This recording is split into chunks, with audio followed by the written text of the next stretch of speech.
fluir. E quando a dor e o cansaço vierem me cercar, confiante em ti, Jesus, vou descansar.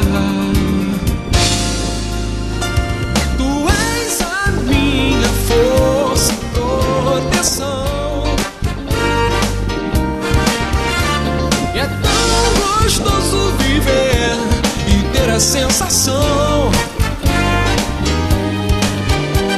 de estar seguro, nunca temendo o modo de agir. Saber que tu estás a dirigir.